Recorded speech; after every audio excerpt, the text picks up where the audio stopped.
like when I was in radio, too. I mean, how many rock radio jobs are there in any given city? Mm-hmm. Not very many. When you compare it to auto mechanics or cashiers or any of the other, you know, to get one of those jobs, you've got to really hustle to get one of those jobs. And you got to hold on to it, and you got to protect it. And especially in radio, you hit that fucking double-edged sword quick, because to protect the job, you don't grow as a personality. Mm-hmm. And if you grow as a personality, you do so at the absolute risk of losing that job on a moment's notice. Oh, yeah. Because the minute they love when you generate ratings. Fuck. When Wardlaw and I were doing the metal show, every spot was sold out. We were doing 18 minutes of commercials an hour. It was fucking ridiculous. It was so much commercial, so many commercials. But you say something that pisses off Murray's Carpet Barn, right? Exactly, and it's a shitstorm. Well, it was, we were sold out, and they were like you had with the overnights. They raised us to morning show rates, so they were making an ass ton of money. And the second, and I'll tell the story. There was a council, one of those. Not a council. What do they call that? When they have people come in from all over and talk, and what do you call seminar? It? A seminar. And they invited. It was. I had this long running feud with the guys that ran with Dan Call and the other Dan. What was that club? Was that the Agora or Old Peabody's or whatever? I think it was Peabody's way back when it was still in the flats, I think. Yeah. Well, I had a problem with those two guys, especially Dan Call.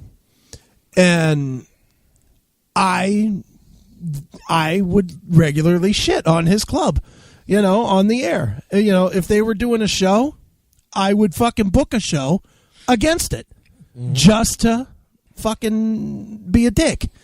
And were they an advertiser? Well, they became an advertiser. And they probably became an advertiser because they knew they could try and shut you up by being an advertiser. And I didn't. And they got mad. And so but they didn't call the station. What they did was they hosted this seminar. And they invited Matt and not me to speak. And I fucking blew a goddamn gasket. I lost my shit. And I just went on a rampage. Should have showed up anyway. Well, I just went on a rampage on the air. And just was like, I wouldn't go to this fucking thing. I'm like, bah, bah, bah, bah, bah, bah, bah, bah, bah. And, of course, Kim Monroe got the phone call. We're spending $1,000 a week on your station, blah, blah, blah, blah, blah. Kim called me in, was like, you need to apologize on the air. I was like, no fucking way. I will never, ever apologize on the air. That's not going to happen. So... Ooh.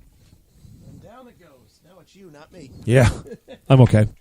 No, so we get to a point where the compromise was we allowed them to come on the show to promote it.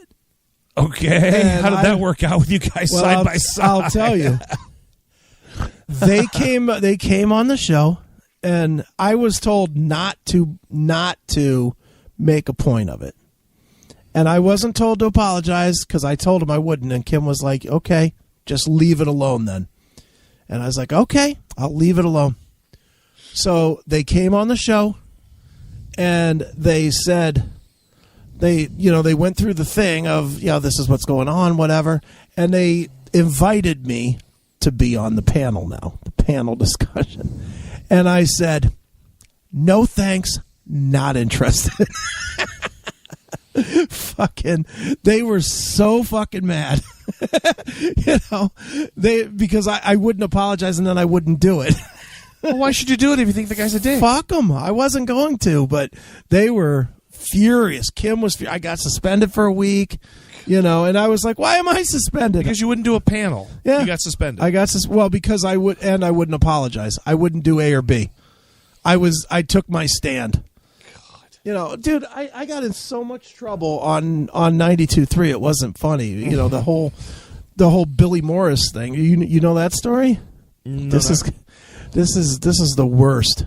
This is a fairly long. I used to get in trouble for harassing the security guard. Oh no, I was always about the microphone being on. The cop, I'd come in at midnight, right? And sure. The cop at the Halley building, they would hire a Cleveland cop, for security, and I'd have to sign in. Yeah, I remember that. The cop was always asleep. Yeah. So I'd come in at 11:30, 11:45, and I would pick the sign-in book up and just drop it right next to his head, and he would jolt awake, and be all freaked out, and. He finally complained, and I got in trouble for waking up the fucking cop that's supposed to be guarding the building. Right. I got in trouble for it. That's funny. Yeah, I remember that. You need to stop doing that. I used to slide in right past that guy.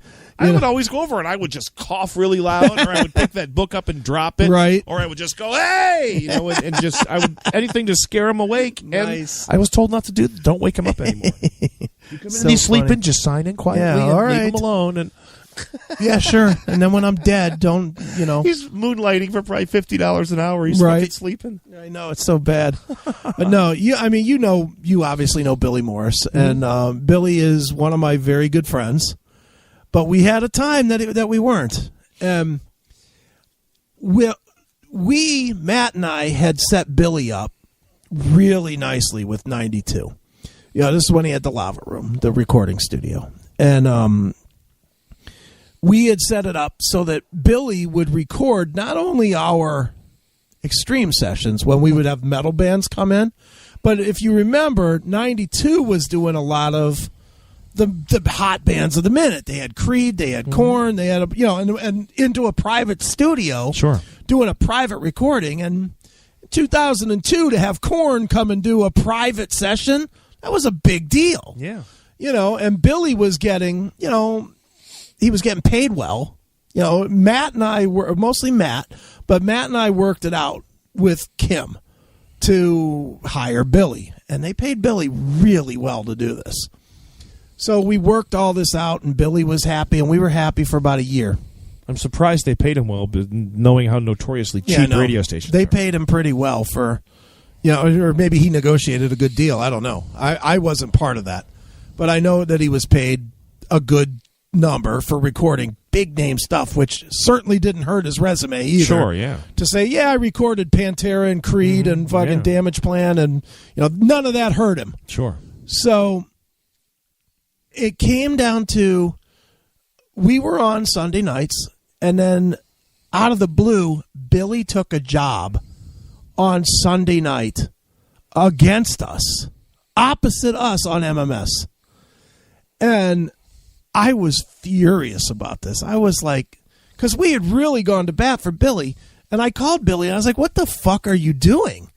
And he's like, oh, well, it's just a local show. It's not a big deal. I was like, dude, we put our necks out there for you, and now you're fucking us. And he's like, oh, no, I'm not going to quit anything with 92. I was like, the fuck you're not. 92 is going to quit you. 92 is not going to work with a studio owned by some personality on WMMS. It's not going to happen. And sure as shit, within a day, it was over. But I was really mad at Billy. And I told him, I was like, dude, this is a fucking huge mistake. And he was like, oh, man, you're overreacting, blah, blah, blah. I was like, okay, fine. Well, all I got to say is you better not say anything about me or Matt, on your show. Because if you do, that's going to fucking be a problem. And it was a problem. And sure as shit, and I know it wasn't it was a little jab, but I flipped out like I used to all the time. His first episode of the show, he didn't say anything about us directly. He just threw a little, finally there's some talent on Sunday nights. It was just a slight jab, right? Well, I didn't take it as a slight jab. The next week, I'm on the air going, gee, Billy, I wonder if your brand new wife would like to know about this girl that you fucked in Detroit up at Pine Knob. And gee, Billy, I wonder if she'd like to know about this girl that you banged out in Pittsburgh at this place. And I started selling him out on his road story, road secret, and he had a brand new wife. It was dirty pool. I won't lie. It was definitely not one of my proudest moments, but it was me being mad. I was like, you want to play games? Okay, I'll play. And sure as shit, I got a call Monday to come in. I come in, and sitting there was Kim and Bo Matthews from MMS. And Bo was like reading Kim the riot act. Kim's reading me the riot act. And so they suspended me for 2 weeks. Well, first of all, why would she even invite Bo in there? Because they wanted to make a joint statement to me, I guess, about fucking being nice. Well, she should have told the competitor, yeah, I'll listen to what you have to say, but you get the fuck out of here. Yeah, well, Bo was in there. And it was like, I was like, all right, I'm suspended for 2 weeks.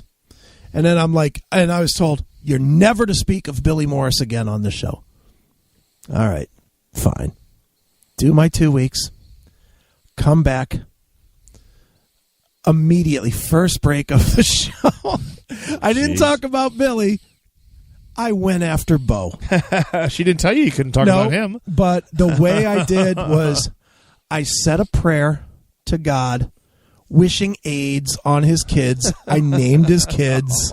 I named his wife. I was like, I hope she dies, I hope this one gets AIDS, and I hope this one, gets, I was just like, Did his head explode? Matt finally just dumped out of the whole thing. I'd always heard about the, going to record if you just keep going. With a guest that won't stop swearing or whatever. It's the only time ever Matt went to a record because I wouldn't shut up. He kept dumping, and then we ran out of dump. So he had to go to a record because I wouldn't stop. That's great. And then I got suspended for another week. Wow. And I thought for sure I was getting fired, and the weird thing is I was at that point, I didn't care. I was already doing the CMS at that point, and I mean, you see how freeform this is, and it's fun, and it's silly, and it's relaxed. So I would do this on Saturday, and then I would go in on Sunday, and it was like, well, this week you can say douche and you can say bag, but you can't say douchebag because that refers to something that could have a bodily fluid on it, and therefore it's against the FCC today. It's like, what the fuck can I say? And it was every week it was a different rule. And we had our intern, Jeremy, who I think you've met Jeremy at some point, Jeremy Mack. I think, yeah. And that was Jeremy's job, was to dump out of me. That was what he did, was listened to me. So that anytime I said something that Matt might not catch, Jeremy would catch it. It was fucking, I was miserable. Oh, I can imagine. It was, and the truth of the matter is the only reason I kept doing it was because Matt needed the dough. Because at that point I had a good job and I didn't need it. I was having more fun doing CMS. I love doing the show with Matt. Don't get me wrong. I don't want it to sound like I didn't enjoy my time with Matt. I really did. But I didn't enjoy commercial radio at all at the end. I was so fucking tired of it. And when they fired us, I was like, whatever, I remember Tom Herschel called me into his office. He's like, what you said in that email was deplorable. and I looked at Tom. This is one of my best things ever. And I said, do you want this card or do you want to make a speech first? Yeah. And he just swiped the card out of my hand and then just said, good luck in the future. I was like, thanks, Tom. And that was it. Too funny, man. Yeah, commercial radio is a festering pile of filth. Well, and I mean, and you had just an awful time at the end of your run in commercial radio, didn't you? Yeah, I mean, the station I worked for was just the last station I worked for. The owner was just, I mean, and out of all the people you've dealt with in all these different aspects of business, how many different assholes you've dealt with. Yeah. And egos and just assholes. Mm-hmm. This guy was probably the biggest asshole I've ever met in my entire life. Jesus Christ. The owner of Q92 down in Canton, top 40 station. And he was just a morally bankrupt piece of shit. Right. And I don't think I've ever hated any. I could kill him and not feel any remorse as much as I hate that fucking guy. Right. And I just got so tired of it that I came in on a Sunday night, packed everything up, left a 3-page note just describing in no uncertain terms what a festering pile of human shit that he is, and taped it to his door and never went back. Nice. So bad. And you know, dude, and it's funny because people think that it is glamorous. And to be fair, when you're doing your shit, it's a lot of fun. But have you ever worked for radio management that was actually cool and were good and were competent? I'll say I really liked Kim Monroe, even though she suspended me a few times and me and her fought some and whatnot. Kim was fair to me. I knew I was breaking the rules. You know, I knew the Billy Morris thing was you know as well as I do. Bringing in people's personal stuff is not allowed. It's an unwritten rule, but it's a rule we all know. Yeah, you can talk about them. You don't talk about family, and you don't tell secrets. And I broke that rule, and I knew it. And, you know, and Kim, to her credit, did not fire me for that. I always got on really well with Kim.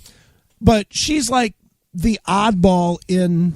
Yeah, I mean, I had a cool program director at Rock 107, but the majority of management, general managers, and all those people, they're like worse than used car salesmen. Yeah, they're just shitbags. Yeah, and we were both in the same building. The people on the other side of the fucking steps, everybody on that side was an asshole. At NCX? Yeah, at NCX. That's where I was working. 92. Yeah. You know, I mean, I was one studio down in 92. And, you know, in studio, in that side of the building, everybody was generally cool. Nard was cool. Bill Lewis was cordial to me. I never spent a lot of time talking to him. I always found him to be kind of a blowhard, so I just avoided him like the plague. Michael Stanley, I have problems with Michael, but it had nothing to do with radio. He treated me and my mom like a douche once at a fucking show, and I didn't like it. And whatever. You know who I couldn't stand was the dude that did the morning show for a while there. What the hell was his name? Not Rover. Howie Green. Oh, Howie Green. Do you remember that guy? Yeah, I remember Howie. I hated that fucking guy. I used to torment him just because I hated him. Sure. He was like the most anti-smoking vigilante douche ever. Right. And back then they had a smoking lounge. You could go up there and smoke. Sure. So I'm a smoker. I would go up there and smoke. Right. I was allowed. It was a smoking lounge. Oh my God, dude, he hated that. It drove him insane. Nice. So anytime he was anywhere close by, I would just smoke. I would chain smoke like a motherfucker. So funny. I would flip an ash on top of his doorknob, so when he went to open his door in the morning, there was just an ash sitting there on top of the doorknob when he put the key in, just to aggravate him. Right, just to piss him off. I hated that fucking guy. Oh my God, dude, I hated him. He was such a dick. The show that Matt and I had a problem with was Rover's Morning Glory. And I always got along really, really well with Doogie, the chick on that show. Mm-hmm. You know, me and her, you know, there were a lot of times that we would be like, you remember they used to have X Fest, you know, the concert every year. We all would get there and we would do, you know, anybody that could be there was there. And then we would get assigned bands and we would introduce the bands and, you know, the normal radio shit. Usually when I would go do that, then there was like a broadcast booth where we would broadcast from. And I would always go hang out with Doogie and Rachel Steele. And we would just kind of cut up and have fun and just be silly. And I got along great with both of them. And I think somewhere along the way, Rover and his crew did not like that I was friends with Doogie. And I don't know why. But, you know, we would be in the studio, Matt and I. Him and I both had a rule that we were not going to eat in the studio. We were so crazy about certain things in the studio. We wouldn't let more than one, you know, bands would show up with their whole entourage and we'd be like, which one of you is coming in? And that was my rule. I was like, I don't want 10 people on 10 mics. It always sounds like shit. The bands don't know how to do radio and they all talk over each other. So it's shitty. So I would say one guy, maybe two guys, at the most two. You know, no girlfriends, no managers. Fuck you with your managers. You're a local band. Stop it. Stop with your management. So no matter what, they'd show up with an entourage. I'd leave them in the green room. I didn't give a fuck if they were mad at me or not. But it was things like that, and I would never let people bring in food because I didn't want to mess. I didn't want to deal with it.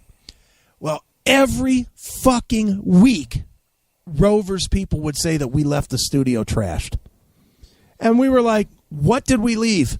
And they're like, well, there were pizza boxes and I was like, no, there wasn't. No, we didn't have any pizza. At most, I might have a Gatorade and Matt might have a Dr. Pepper. One. That was it. One. And then they would say all this shit to the point that we started taking pictures of the studio every night when we left and emailing them to Kim so that when they started their shit, Kim would have pictures in the morning to say, no, here's what the studio looked like. It was fucking retarded how bad it was. And that's one of the things with radio is there's so many just petty people. Yeah. Petty fucking people. Mm-hmm. And so it came to a head one day with that fucking asshole Dieter. Remember that guy Dieter, the football player guy? And he was a big bitch. And I was doing an interview with Max Cavalera. Max Cavalera from Sepultura, Soulfly, whatever. I was, how we had that little that little side studio that was in between the back room and whatever. There's that little studio. You had to book it. You had to book time with it. Well, I had time booked with it. So I'm in there doing my interview, and fucking Dieter comes in and goes, you need to get out of here. And I'm midway through an interview. And I turned around and I was like, I'll be out in 10 minutes, No, you need to get out of here now. I was like, fuck you, get out of this fucking studio. I fucking yelled at him. And he left, he stormed out. And then I finished up my interview, and I came out, and I walked out, and he come walking down the hall, fucking running his mouth. So I belted him. I just fucking punched him in the face. Nice. And fucking knocked him down. Fuck that asshole. Thinks he's such a badass. Yeah, you played football, so what? My fist just hit you. Now what are you going to fucking do? Cunt. That's awesome. And of course, more problems with the... Of course. Whatever. I didn't know a lot of people on the 92 side when I was there at NCX. See, I was dealing with my own stuff on that side. Sure. I knew, I knew quite a few people there. I encountered Michael a few times, and like I know you're friends with him. I'm not going to throw him under the bus other than to say that I just didn't get on with him. That's all. And whatever. People don't have to. Sure. Slats was nice when he was there to me. And I knew him from the MMS days as well. Slats is very nice. Yeah, he's a nice cat. You know who I tormented? Who? There was a woman who did a show on the AM. Yeah. For WERE. Okay. And I think she was a councilwoman or some shit. Her name was Mary Rose Okar. She was a councilwoman. She did a show on ERE. Oh, wow. And I would come in to do my weekend shift. Right. And, you'd walk right by the ERE studio to go down the hall to get to NCX. Right. And she was just always a rude cunt to me. And the first couple times I was okay with it. And I knew the board op that ran her show. Right. And I told the board op, I said, I'm going to the Jock Lounge and I'm going to call in and don't dump me. Right. And so I got on this weekly habit that I would call and I would just say awful, filthy things to her on the air. Right. And it would just go for like 30 seconds and he wouldn't dump me. And I would say the most horrific, vile, filthy. If I would have ever got caught, I would have been immediately fired because I was just like using the worst profanity I could possibly find. Nice. And after she was rude to me 2 or 3 times, dude, there was probably 3 months I did that every time she was nice. When I was waiting to get on the air, I'd be up in the Jock Lounge having a cigarette, just spewing filth on the air of WERE. This Mary so Rose good. Okar. That's funny. And I would make the call. And then I would walk by her to go to the restroom, and she'd be standing there. Right. And I would say hi to her as I walked by. Hi, and sweetheart. I had just called her a filthy cunt on the air. 10 seconds later, I walked by. Hey, how you doing? Oh, hi. So good. Nice.